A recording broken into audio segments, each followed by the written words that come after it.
Thank you very, very much. Thank you.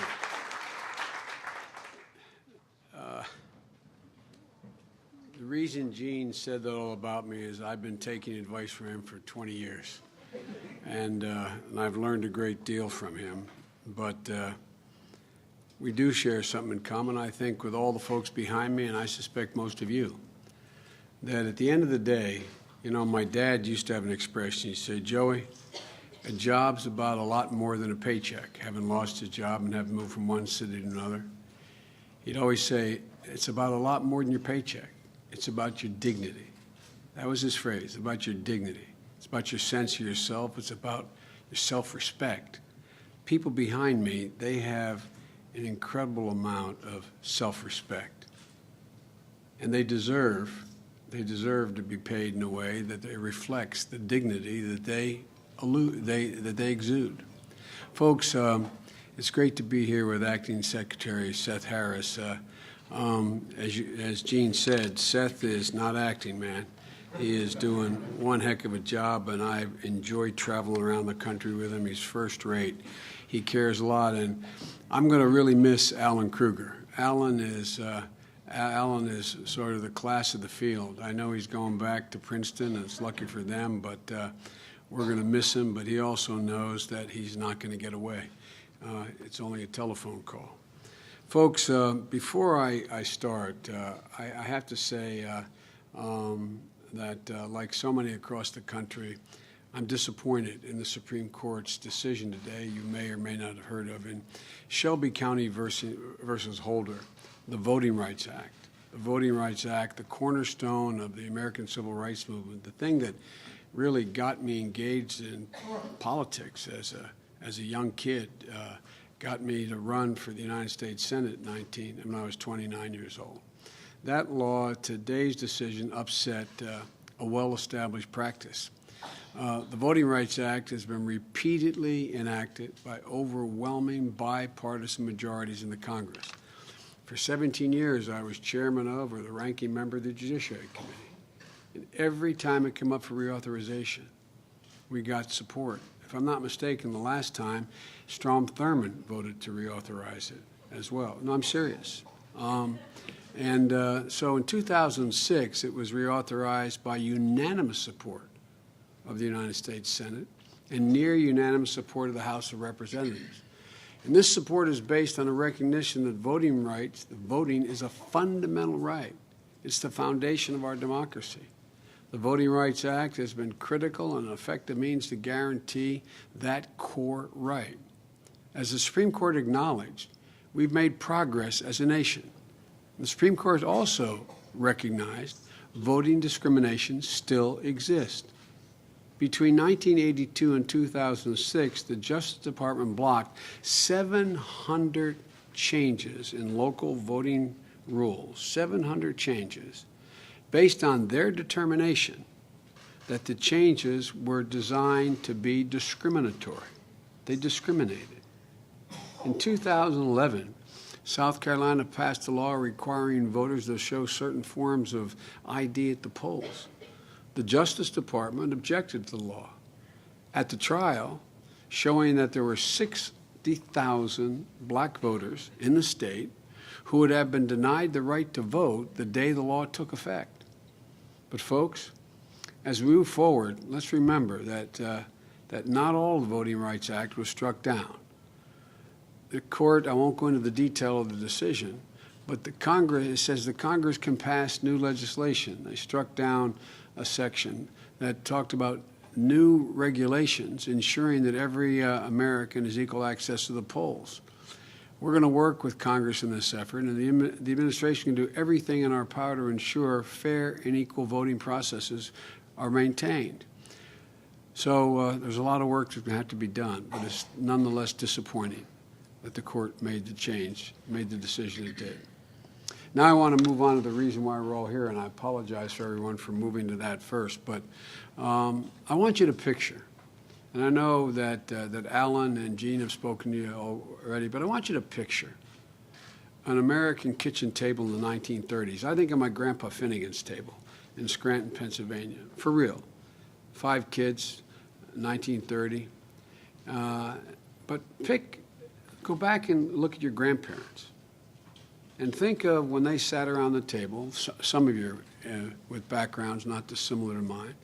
There's several children sitting in exhausted silence, the light of childhood dimmed in their eyes from the long hours and dangerous work. They were working in a factory on a slag heap in Scranton. My family did not. There's a chair sitting empty because one of the parents is still at work, putting in a 16-hour day. And even though everyone in the family is working, there's not enough food around to go around to fill that table, fill people's stomachs. But there is hope. There was hope. On the mantle, there is a picture of President Franklin Roosevelt, who promised that he would do something to eliminate, in his words, child labor and long hours and starvation wages. That was his quote. So in 1938, with the first female secretary in a cabinet, Frances Perkins, the Department of Labor, they acted. The Fair Labor Standard Act was passed. It outlawed oppressive child labor. It set a 40-hour work week, and it set a minimum wage of 25 cents per hour. Now, at the time, many said this would lead to job losses, and it was downright un-American. Seriously, listen to the rhetoric and see if it sounds familiar to you. In 1938, Senator Arthur Vandenberg said that this was what he called a fascist bill. Here's what he said. He said, "We are driven closer and ever closer to centralized authoritarianism, a centralized authoritarian state with its tyranny of oppressive government-blessed monopolies," end of quote. 7 decades later, we're still hearing the same kind of arguments. In 2007, Congressman Jeb Hensarling said, and I quote, "We can have either maximum opportunity or we can have minimum wages. We cannot have both." You know, it really doesn't matter that the GDP has grown 600% since that law was enacted. Every time we update the law, particularly the minimum wage, we're told it will be the death of the American economy. In 1955, Barry Goldwater said the rise of the minimum wage would mean, and I quote, "economic chaos for the very people we're trying to help." That's always the great argument. You all are going to be hurt by what we're going to do. That's sort of the key. In 80, when he said he was running for president, Ronald Reagan said the minimum wage has caused more misery and unemployment than anything since the Great Depression. In 1996, after Democrats voted to increase the minimum wage, Congressman Jack Kingston said, "Today the Democrats say goodbye to 500,000 jobs." By the way, that year after the wage increase went into effect, the economy added 3.4 million new jobs.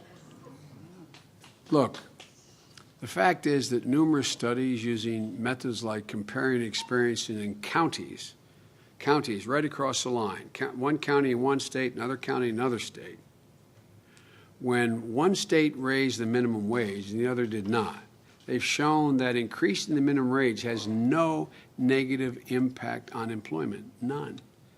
Instead, it increases employers' ability to attract, retain, and motivate workers. And it benefits workers by increasing the reward to work. Businesses like Costco and StrideRite have supported past increases of the minimum wage because it's helped build strong and stable workforces and profitability over the long run. The opponents were wrong about the future in 1938, and they are wrong now in 2013. And so we're here today to celebrate the 75th anniversary of one of the greatest laws to ever come out of this country, in my view. But 75 years later, Republicans in the House seem to think that overtime is a luxury and is not mandated by the minimum wage, by the Fair Labor Standards Act, and that you can raise a family on today's minimum wage, $7.25 an hour. These people work hard. $7.25 an hour, $14,500 a year for a 40-hour week. It's not enough to make in today's world. It's not even enough to make it above the poverty level. Folks, it's time to raise the minimum wage and keep faith with the Fair Labor Standards Act. In his State of the Union message, the President asked for an increase in the minimum wage and to have it indexed to inflation. So don't keep having this fight over and over and over again. We're also talking about raising the minimum wage for tipped workers, as was mentioned. Many people don't realize that servers in restaurants are subject to lower minimum wage because they get tips. There's a logic to that. But their rate hasn't been increased for over 20 years. We're going to fix that. These proposed increases would raise wages for over 15 million people. Think of the impact that will have on the economy, on their economy, our economy. Put a little extra money in the hands of so many consumers. Think about what it means to a middle-class family. An increase would cover all that they are now spending on groceries. Just this increase. If we increase the minimum wage, just what we're talking about, all the money you spend on a year on groceries will be equal to that increase. It's like getting a free year of groceries. The same thing goes for all the gasoline you spend for 1 year, or 6 months of your housing cost. That's what it's like. That's what it means in terms of an average family on minimum wage. And raising the minimum wage doesn't just benefit the workers behind me. It creates a proven ripple effect that increases wages all the way up to scale. The 2011 study that was referred to by Gene of the Federal Reserve Bank in Chicago found that a $1 increase in minimum wage increases household spending in the following year by about $2,800, which stimulates economic growth in local communities.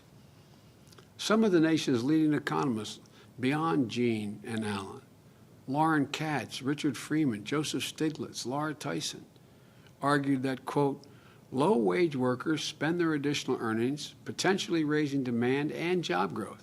Therefore, pursuing higher minimum wage at this juncture will not only provide raises for low-wage workers, but will provide some help that we need for the job front, on the job front as well.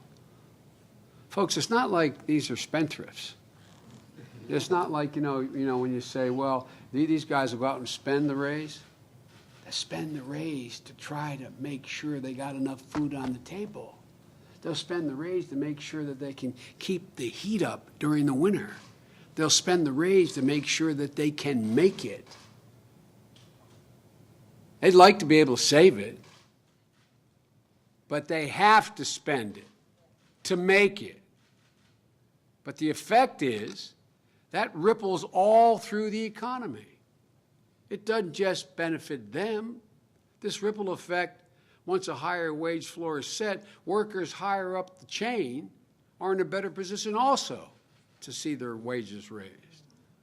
And minimum wage workers are not able to keep up. The value of the federal minimum wage, which was already mentioned here, has decreased by 30% since 1968. In other words, all they're asking here is for just pay me minimum wage what you paid folks in 1968. Think of it in those terms. They're not asking a whole heck of a lot. In 1980 alone, increases in inflation eroded the 81 level by 27% by 1989.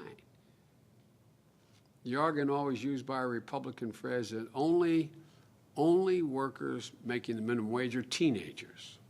How many times you hear the teenager? I used to, in the Senate, always hear this argument. Well, you know, they're just stocking shelves, these teenagers, and you're going to put the local hardware store out of business. And guess what he's going to do? He's not going to hire teenage workers, he or she. They're going to let them go, and so there'll be less employment. It's always here. Well, let's get the facts straight. 20%, only 20% of the people making the minimum wage are teenagers. The rest are hardworking adults, many of them with families, and I mean hardworking. Talk to a janitor who has to pay for his own uniform while earning the bare minimum wage with backbreaking work. Talk to the hardworking people who get behind me, gathered here today. One other fact, about 60%, as was pointed out by Gene, because we both have a passion related to this, are making the minimum wage are women, a lot of them with children. It's about time we stop treating work in fields where women are the majority as less valuable than in male-dominated fields.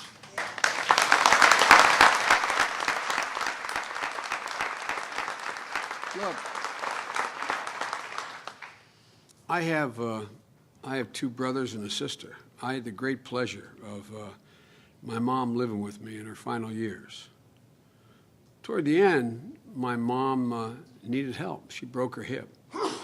And I'm down here, and my mom was too proud to move down here. She didn't want to move to the vice president's house. But she stayed home in my house. And so we were there all the time. My sister, God love her, my mom used to have an expression. It says, a son's a son till he gets a wife, a daughter's a daughter the rest of her life. Well, my sister is my closest friend, and my brother Jim, who lived in Philly, they were there all the time with Mom, and then I'd be home every weekend. I got a lot of criticism. Why'd Biden go home so much in the first 3 years? Well, I went home because my mom was home. Simple proposition, and I'm not that far away.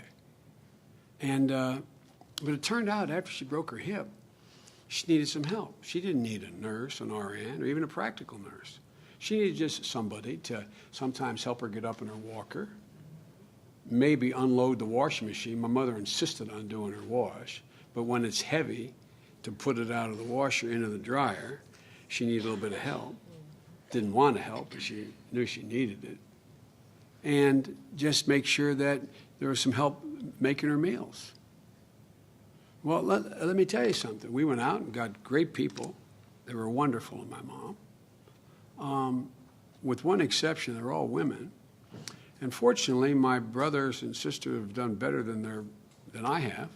And we were able to all chip in and make sure everything was paid. But it was very expensive. Those of you who are doing the same thing with your families, you know that. Well, you know, the take-home, the care of workers, for example, there are nearly 1.8 million home care workers across the country. Hard-working and pretty professional, mostly women, who work around the clock so folks like my mom get help bathing, cooking, keeping track of their medications, which is a chore by itself, live independently in their own homes, or, in this case, with me not there. Think of all those baby boomers trying to care for their parents, seeking care for themselves. So one of the fastest growing industries, is a good thing in America, is home care. But here's the thing. As the home care business has changed over the years, the law hasn't changed to keep up. In some cases, folks work for large companies that provide these workers. They charge a reasonable price, which is a lot of money, but then turn around and pay less than the minimum wage. Not the outfit I had, best of my knowledge, but they turn around and pay less than the minimum wage for providing service. So this exception that was built in the law 75 years ago, when you go to the next door neighbor and they're helping you out kind of thing, that's not where we are today. So in December 2011, the president made a commitment to guarantee home care workers hired by third-party employers a minimum wage and overtime pay protection.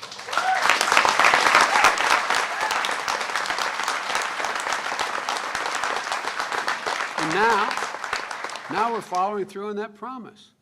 Look, the president and I and all the guys and women you met in our team so far, this administration, is now working to finalize the rule that will get this done. Look, it's an example of the basic question of economic growth and fairness. Shouldn't someone working 40 hours a week be able to make a wage that's above the poverty level? I mean, it's not, it's just, you know, It's not dignity. It's not about dignity. It's about decency. I mean, working 40 hours a week. It's just that simple. American workers built this country. The folks behind me and those who went before them built this country. And so we got to continue to support them. The Fair Labor Standard Act is as relevant today as it was the day it was passed. And this is worth the fight. And looking out at all of you, I'm confident we have the better side of the argument and the better side of the Army on our side. And so, folks,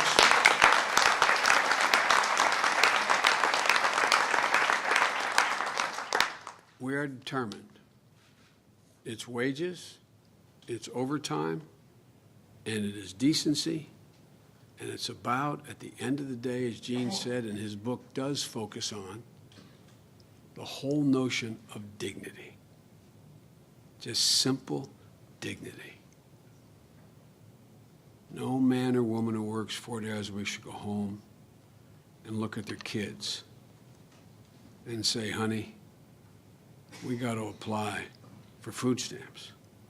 We got to apply for this particular help or that particular help. No one wants to have to do that. Nobody wants to do that. Want to make it on their own. And folks, that's all this is about, a fighting chance. So God bless you all, and may God protect our troops. Thank you so much.